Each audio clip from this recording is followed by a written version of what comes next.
Mes petits vroomers, bienvenue dans ce nouvel épisode Evo 2.0. Aujourd'hui, on va parler du kit Evo 2. Ça, c'est un gros sujet. Alors, avant de passer aux vidéos qui ont été faites chez G-Concept, il va falloir que je vous explique l'histoire de ce kit Evo 2. Parce que du coup, il s'en est passé des choses et il faut vraiment que je vous raconte ça pour que vous compreniez en fait ce qui va se passer autour de ce kit Evo 2. Alors, acheter un kit Evo 2, c'est pas si simple. Déjà, globalement, vous avez trois possibilités quand vous achetez un kit. En gros, soit vous achetez un kit OEM, donc d'origine, chez Mercedes, fabriqué par Mercedes, qui va fitter parfaitement avec votre voiture. Niveau prix, eh ben c'est assez variable et c'est en constante augmentation, j'ai l'impression, donc ne vous étonnez pas si vous pouvez peut-être trouver des kits à 10 000 €. Ouais. Après, t'as un truc parfait, hein. T'as un truc qui fit vraiment sur ta voiture. Ça se médite, mais bon, je suis pas le genre de gars non plus à lâcher 10 000 balles dans un kit. Ensuite, vous avez des kits, ce qu'on appelle Duraflex. Les kits Duraflex, en fait, c'est un genre de mélange de fibres et de plastique assez souple, qui se casse pas comme de la fibre, justement, et qui est un peu plus résistant. Et ensuite, vous avez des kits en fibre. Un kit comme le Duraflex qui va nécessiter quelques adaptations. Un body kit qui, dans l'idée, ira quand même à votre voiture, même s'il faut l'adapter un petit peu niveau carrosserie. Les kits Duraflex, vous en trouvez beaucoup aux États-Unis, il y en a pas trop en Europe. Et les États-Unis, ils veulent pas trop vous en envoyer. C'est un peu chiant parce que moi j'étais très chaud pour le Duraflex. Alors les prix sont assez variables. On va dire que en moyenne, un kit Duraflex, ça coûte peut-être 3 000, 3 500 €. Et ensuite vous avez des kits en fibre, et alors là vous avez tous les prix. C'est-à-dire exactement 1 200 €, jusqu'à des kits qui sont fabriqués par des Allemands. D'ailleurs je remercie vraiment une youtubeuse allemande, Lisa Yasmin. Thank you very much for your help. Elle a construit une Mercedes Evo 2 et elle a acheté un kit chez des Allemands. C'est des mecs hyper pros, je les ai contactés, vraiment c'est des mecs très chauds. Bon par contre ton kit, là, bah tu le payes 5000 balles quoi. Mais apparemment c'est un kit qui fit vachement bien, elle me l'a dit, ça se voit dans ses vidéos, donc j'ai laissé cette idée un peu de côté, mais bon 5000 € quand même. Et en fait il y a un site, et c'est celui-là dont on va parler, qui s'appelle Pêche Motorsport, qui vous propose une multitude de kits, dont le kit Mercedes Evo 2 à 1 200 €. Je vous avouerai qu'au début j'étais pas très chaud parce que je suis plutôt du genre à mettre un peu plus d'argent pour être sûr de ce que j'ai plutôt que de mettre le plus bas. Le site avait quand même l'air sérieux, je les ai contactés, les mecs sont très réactifs, bon. Pourquoi pas? 1 200 €, je me dis le kit est complet, et au pire des cas, s'il n'est pas assez renforcé, on avait une connaissance dans la fibre qui s'appelle César, son Insta s'affiche ici, qui va peut-être pouvoir le renforcer, peut-être le solidifier, c'est ce que je me suis dit de base, donc pourquoi pas tenter? Donc dans cette vidéo, je vais essayer d'être objectif, sans casser du sucre sur le dos des gens parce que j'aime pas ça. Personnellement, je ne vous recommanderais pas d'aller acheter sur ce site, même si les prix vous semblent attractifs. C'est du low cost. C'est un fait. En fait, si vous voulez avoir un chocard, donc une voiture de démonstration, ça peut être bien. Si vous voulez faire du drift et que vous vous en battez un peu les couilles des kits, c'est bien aussi. Mais si vous voulez faire une Mercedes Evo 2 de 600 chevaux que clairement on va souiller assez violemment, eh bien non, n'achetez pas sur ce site ce genre de kit. Donc bien sûr, avant ça, je m'étais quand même renseigné sur les Duraflex, les Américains voulaient pas trop en exporter, c'était compliqué, j'ai un pote qui vit au Canada, mais ça me faisait chier de lui demander de faire un body kit qui va au Canada et ensuite de me le renvoyer en France, c'était un peu compliqué, frais de douane, tout ça. Ouf. Oh, trop de papier là, ça me fait déjà chier. Ensuite, bah le kit fibre à 5000 € des Allemands, ok, trop cool, mais 5000 € quand même. Le kit Mercedes, je vous aime bien Mercedes, mais là quand même... non.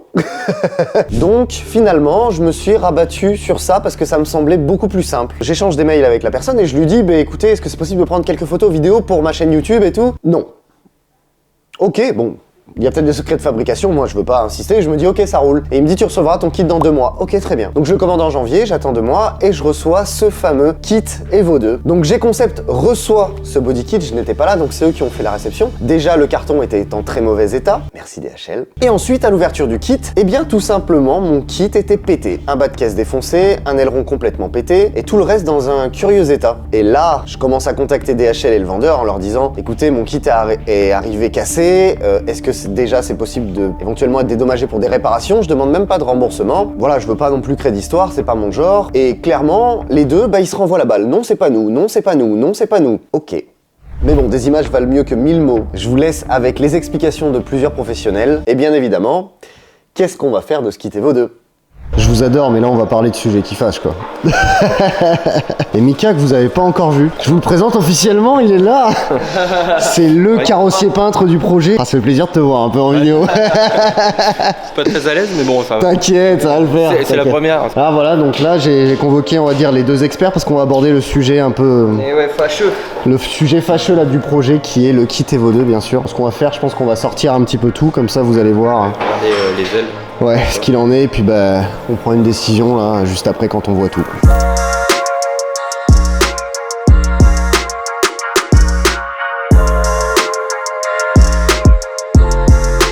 Mes petits vroomers, voici donc le kit Evo 2 qu'on a commandé. Globalement, là, quand vous regardez de loin, ça a l'air cool parce que bon, ça a les formes de la Evo 2. Sauf que, effectivement, quand on l'a reçu, il y avait déjà des bas de caisse qui étaient pétés. Ici, vous voyez tout l'aileron fissuré. Au niveau définition, est-ce que j'ai vraiment besoin de vous préciser que c'est pas trop droit? Regardez, vous prenez les éléments, c'est hyper souple. Ça craque, t'as l'impression que ça va se péter à n'importe quel moment. N'étant pas rassuré, on a convoqué les experts pour une réunion au sommet. Déjà, t'en penses quoi, juste, globalement? Ça peut être pire, ça peut être mieux, mais bon. On est plus dans le pire que dans le mieux. Ouais, un peu. Ouais. T'as compris que c'était pas un chocard. Et ben ouais, c'est ça le problème, c'est que tu vas prendre plein la gueule le kit. Qu'est-ce que t'en penses toi au premier avis sans avoir trop encore trifouillé le truc? Il y a du boulot d'adaptation. Déjà, même Beaucoup. niveau renfort pour fixer, là, ça faudrait qu'on le présente déjà au niveau des ailes pour voir déjà si ça s'aligne bien. Ouais, bah oui, quand tu vois ça aussi, tu te dis... T'as déjà fait du tuning, t'as déjà monté des kits, tu sais qu'il y a de l'adaptation en tous les Il y a cas. de l'adaptation automatiquement, c'est pas de l'origine. Oui, Il y c'est a normal. Mais Oui. autant, on pensait pas... Là, pas autant. Ouais, Après, on est d'accord. Le but pour moi aujourd'hui, et ça c'est hyper important, soit effectivement on arrive à faire une adaptation, mais à mon avis ça va prendre plus de temps donc ça repoussera le truc, mais c'est pas le problème. Juste savoir si est-ce qu'on va vraiment l'adapter ou si vraiment c'est trop galère parce que j'ai pas envie de faire bosser des potes pour rien en fait et que ça pète au premier dodan ou que ça pète au premier tour de piste ou quoi que ce soit. Bah dans ce cas-là, je préfère que ce kit on le laisse dans un coin, on a d'autres idées, on verra, et qu'on rachète quelque chose de beaucoup plus cher mais de beaucoup plus safe en fait sur ce qu'on va faire comme travail. Yes, yes. On adore. Preuve que la résine est très épaisse là. Mais... Tu fais pas ça Et normalement. t'as vu, regarde, retourne-le. T'as vu, résine jaune, résine verte. Ouais. T'as pas l'impression que c'est fait au même endroit. Ah oui. C'est que disait César, tu vois. En débutant, oui, tu fais un truc comme ça. Mais des professionnels, normalement, tu fais pas ça. Ah mais c'est des débutants qui ont fait ça.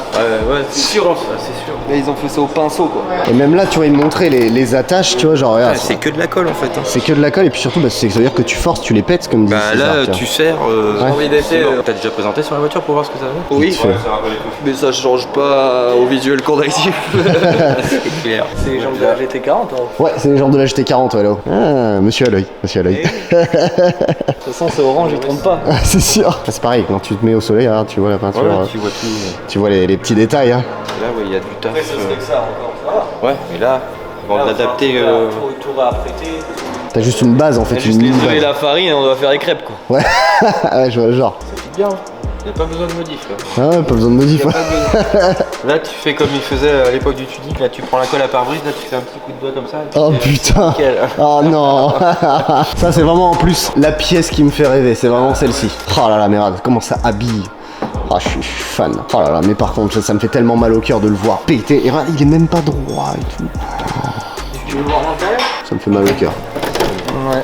Et il est pété aussi là? Ouais, bah super. La liaison est cassée. Oh là là. Ah, je te jure, d'entendre les bruits, ça me fait mal au cœur. Tu vois, je suis en putain. Voilà, fibre qui craque, c'est Ouais. tes émotions. Ouais, c'est mes émotions qui craquent. Il y a même le raccord là. Il n'y a rien qui va en fait. Hein. Partez du principe qu'on met 600 chevaux, on va faire des tours de piste, on va faire des hautes vitesses, on va tout faire avec. Comme je l'ai dit tout à l'heure, si c'est pour que vous bossiez sur un truc de merde, est-ce que finalement le résultat va être à la hauteur de ce qu'on espère tous en fait? On pourra pas avoir un truc nickel. Ou alors, il faudra passer des heures. Mais imagine première sortie circuit, l'aileron il commence à se péter, il commence à s'arracher machin. C'est hyper important pour moi en fait que tu vois tout se passe bien dans ce projet et j'ai pas du tout envie que tu vois genre ça vous saoule, ça me saoule et que tu vois même quand on va sur des shows, les mecs qui veulent voir la voiture, ils voient un truc péter, ils se disent putain merde et ils savent très bien pourquoi en fait, tu vois, c'est ça le truc. Le fiable 100% n'existe pas. Ah bah non, C'est pareil pour tout le monde, tu vois, ça n'existe pas. Si on était à 95%, bon ok vas-y on le fait. Mais là je suis pas sûr qu'on soit à 95%. Mais là, on Vous est amours. plus au 65. 65, ah tu vois. C'est Tu juste vois, pour mettre au-dessus de 50. Mais... pour pas genre me faire pleurer maintenant quoi. Voilà. Ça, si tu veux faire du drift et que tu pètes souvent des trucs, Ça. vas-y. Des chocards, vas-y. Mais sinon pour le reste, ça marche pas. Ça au pire, mais le sur ta drifteuse, d'abord on l'adapte sur la drifteuse. Hein. Et on n'essayerait pas les lorons quand même sur le 300 CO. Putain, mais en fait t'aurais jamais dû le poser parce que j'ai juste envie de le poser dessus et de l'enculer ce kit. Ah oui, ah, ça c'est sûr, il lui va bien. 300 CV vaut 2.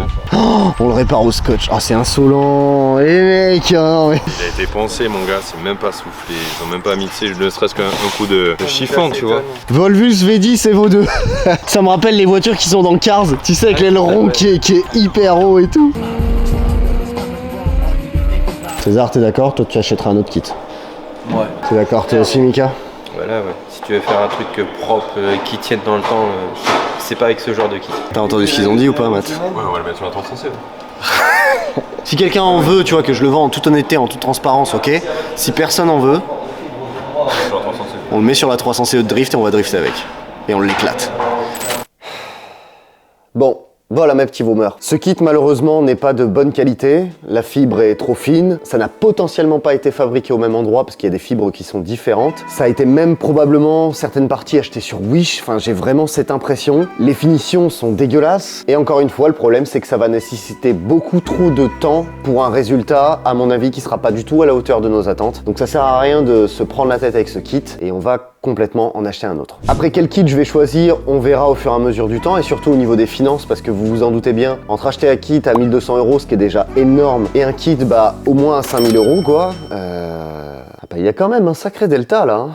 Enfin, 5000, 6200 du coup. Parce que pour l'instant, ni le vendeur ni DHL ne veulent m'aider. Et le problème, c'est que là, quand on vous envoie un produit qui n'est pas conforme à ce que vous avez demandé, c'est pas professionnel et c'est surtout pas légal. Bah effectivement, pour l'instant, c'est 1350 € que j'ai clairement dans le cul. Mais voilà, c'est comme ça, c'est les joies de la prépa comme on dit. Et maintenant le but c'est qu'en juin, et dans ce malheur je trouve ça très drôle, c'est qu'elle soit roulante et que du coup, bah clairement on ait un slipper de 600 chevaux. Ça va quand même être fun. Mes petits boomers, merci d'avoir suivi cette nouvelle vidéo. N'hésitez pas à vous abonner à mon Instagram, mais également à toutes les personnes qui m'ont aidé sur cette vidéo. Voilà, il y a tout le monde qui est indiqué ici, donc n'hésitez pas à aller les suivre. Et dans la prochaine vidéo, nous attaquons une nouvelle partie autour du moteur, les collecteurs d'échappement, qui sont une des spécialités de G-Concept. Je suis trop impatient de vous montrer ça. Et puis voilà, pas de conclusion particulière.